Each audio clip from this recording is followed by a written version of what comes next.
Si Gina at kanyang pamilya, di pa rin lumikas kahit abot dibdib na ang baha. Kasi wala rin naman po kaming mapuntahan dahil po ay puno rin po sa evacuation.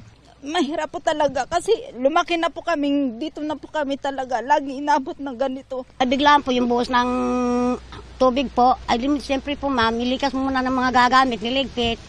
Malakas ang pag-uulan dito sa bayan ng Kasiguran sa Aurora. Ang mga bahay din dito lubog na sa baha. Kaya naman ang mga residente nagpasya na munang mag-antay at pahupain ang baha sa kani-kanilang mga sasakyan. Ang pamilya ni Magdalena Manzano sa sasakyang ito na muna nananatili habang hinihintay na humupa ang baha.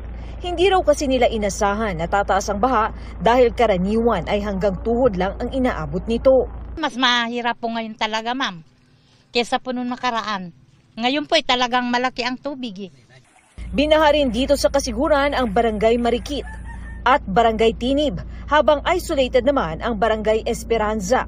Ang mga kalsada kasi patungo rito abot bewang na ang baha at tanging malaking truck na lang daw ang nakakadaan. Kaya naman agad silang pinuntahan para mabigyan ng ayuda. Panawagan naman ng MDRRMO sa mga lumikas. Mas maganda sana manatili muna sa mga evacuation center kasi may kasunod pa kasing pagtaas ng kailugan o pagbaha. Sa kabuuan, nasa 3,892 families o 12,116 individuals ang lumikas.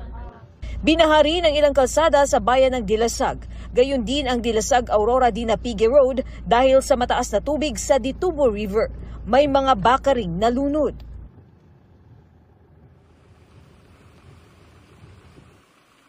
Mel, ayon naman sa PDRRMO dito nga sa Aurora, wala naman daw naitala na anumang landslide sa buong probinsya kaya passable ang lahat ng daan dito. Wala rin daw naitala na anumang o sinumang nasugatan o nasaktan dulot ng bagyong si Christine. Mel?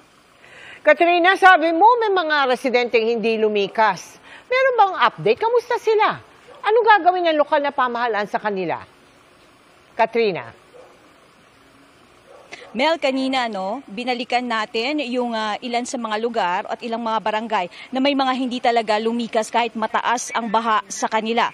Ayon nga sa kanila, nakikita naman daw nila na kaunti-kaunting umuhupa na yung baha kaya hindi pa rin daw sila lilikas. Pero ayon naman sa LGU rito na kapag kakailanganin daw ay ipapatupad daw nila ang forced evacuation, Mel. Maraming salamat sa iyo, Katrina Son.